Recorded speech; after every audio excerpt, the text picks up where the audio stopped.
बहू से नफरत। मम्मी मैं कह रहा हूँ ना, मैं सिया से ही शादी करूँगा, अन्यथा मैं जिंदगी भर कुंवारा रह जाऊँगा और यह मेरा अंतिम निर्णय है। अब इस विषय पर मैं आपसे आगे बहस नहीं करूँगा।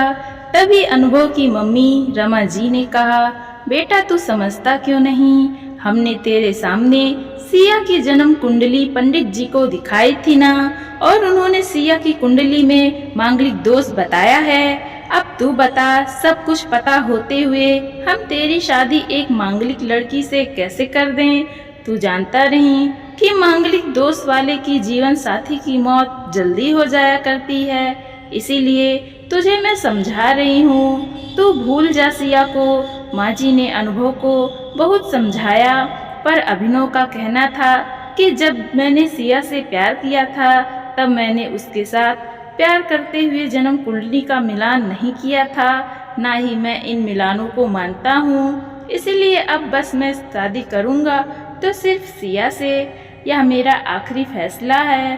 आखिर रमा जी को अपने बेटे की जिद के आगे झुकना ही पड़ा और पंडित जी के द्वारा बताए गए अनुसार सिया के मांगलिक दोष को दूर करने के लिए अभिनव के साथ शादी कराने से पहले सिया की शादी एक पेड़ के साथ करवाई गई।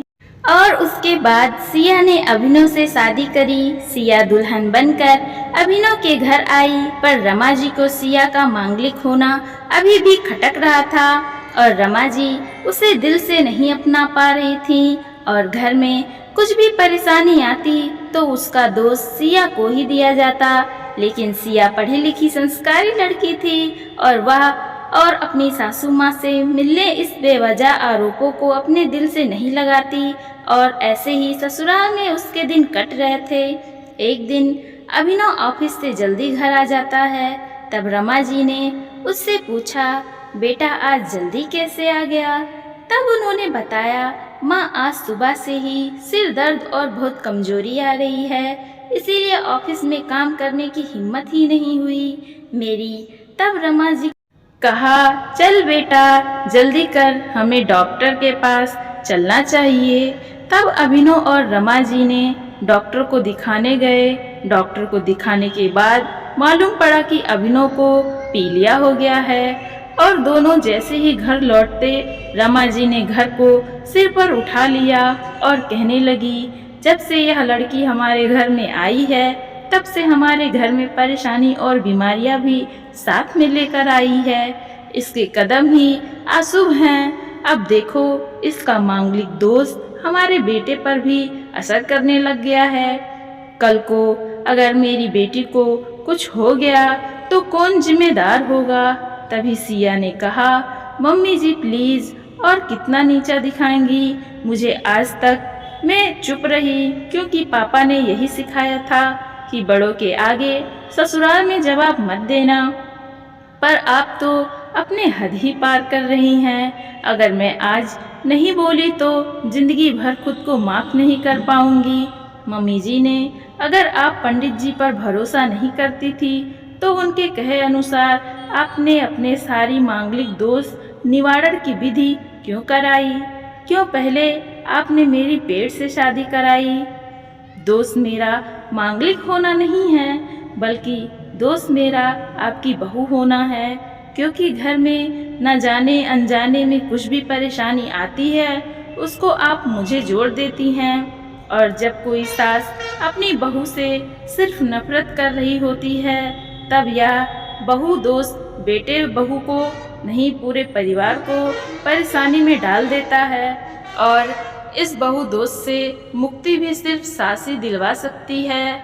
बहू को अपनी बहू मानने, उसे दिल से अपनाएं, उसे भी सम्मान दे और यह महसूस कराएं कि वह भी इस परिवार का सदस्य है। नहीं तो बहू दोस्त मांगलिक दोस्त से भी ज्यादा पीड़ादायक हो जाता है। सिया की कही हुई बातें रमा जी के दिल को झकझोर रही थी और उन्हें मन ही मन पश्चाताप भी हो रहा था। उस समय उन्होंने कुछ भी नहीं कहा।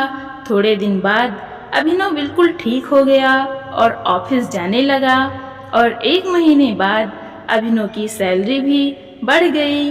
तब उन्होंने घर आकर इसका श्रेय सिया को दिया।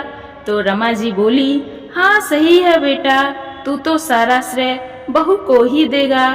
तेरी माँ का आशीर्वाद भी तो तेरी प्रगति के पीछे रहता है। तेरे साथ तू जो मुझे श्रेय देना भूल ही गया। तब अभिनव ने कहा, माँ इस बार सिया का मांगलिक दोष मुझ पर और ना ही मेरी तरक्की पर नहीं लगा। और माँ, जब हम बुरी परेशानियों को श्रेय सिया को देते हैं तो अच्छे कर्मों का श्रेय भी तो सिया को ही देना चाहिए। तो इसीलिए आज का सारा सिया को जाता है। अभिनव ने हंसते हुए कहा। तब सिया बोली, अभिनव तो क्या तुम मुझे भी ऐसा समझते हो? तब अभिनव ने कहा, नहीं सिया, बिल्कुल नहीं, बल्कि मैं तो माँ को यह समझाना चाह रहा हूँ कि दुख सुख हमारे जीवन का हिस्सा है और कभी जीवन में खुशियाँ आती हैं तो कभी गम भी आते हैं। इसके लिए हमें अपने परिवार के सदस्य या अपनी बहू को दोष देना उचित नहीं है। तभी रमा जी बोली, बेटा तू सही कह रहा है, तू और तेरी तरक्की ही बहुत है मुझे इस झूठे दोषों से बाहर निकालने के लिए। आज मैं यह कसम लेती हूँ कि आज के बाद मैं सिया को किसी भी बात का दोष नहीं दूंगी। यह सुनकर सिया आज बहुत ही खुश थी, क्योंकि आज उसको अपने मन की इच्छा पूरी हो गई। उसकी सास ने मांगलिक दोष के साथ साथ बहु दोषों से भी मुक्ति दे दी थी। दोस्तों, ऐसा वीडियो देखने के लिए हमारे चैनल को सब्सक्राइब कीजिए और शेयर करना तो बिल्कुल भी ना भूलें और लाइक तो कीजिए ही। और देखते रहिए खुशबू मोटिवेशनल चैनल।